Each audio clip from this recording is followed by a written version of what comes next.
कहानी का नाम है तपस्वी राजमाता अहिल्याबाई।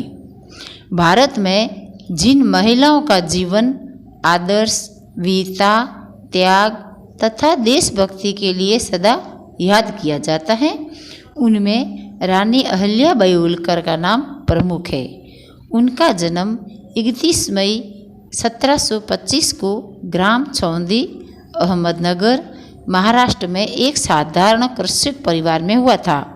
इनके पिताश्री मनकोजीराव शिंदे परम शिव भक्त थे, अतः यही संस्कार बालिका अहिल्या पर भी पड़े। एक बार इंदौर के राजा मल्हारराव होलकर ने वहां से जाते हुए मंदिर में हो रही आरती का मधुर स्वर सुना। वहां पुजारी के साथ एक बालिका भी पूर्ण मनोयोग से आरती कर रही थी।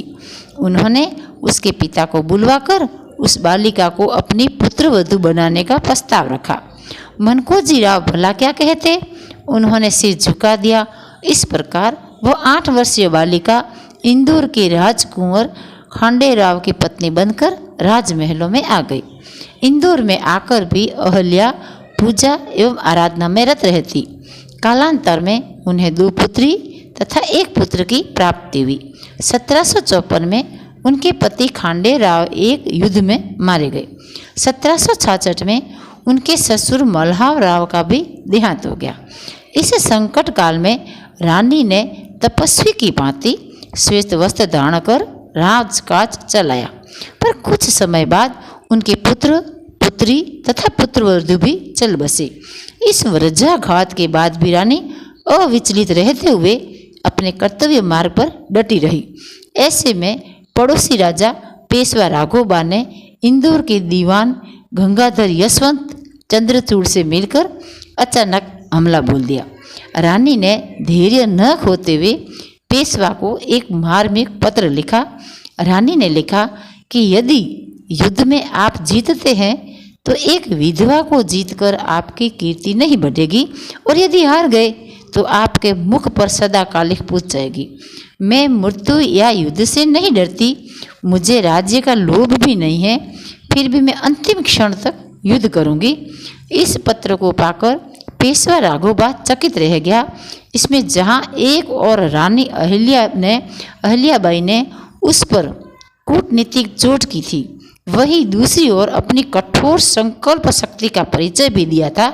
रानी ने देशभक्ति का परिचय देते हुए उन्हें अंग्रेजों के षड्यंत्र से भी सावधान किया था।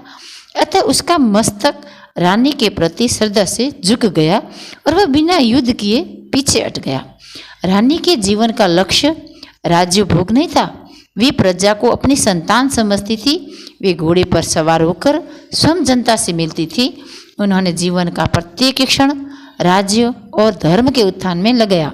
एक बार गलती करने पर उन्होंने अपने एकमात्र पुत्र को भी हाथी के पैरों से कुचलने का आदेश दे दिया था, पर फिर जनता के अनुरोध पर उसे कोड़े मारकर छोड़ दिया।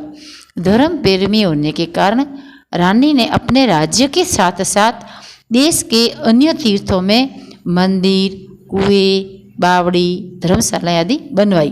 काशी का वर्तमान काशी विश्वनाथ मंदिर 1780 में उन्होंने ही बनवाया था। उनके राज्य में कला, संस्कृति, शिक्षा, व्यापार, कृषि आदि सभी क्षेत्रों का विकास हुआ।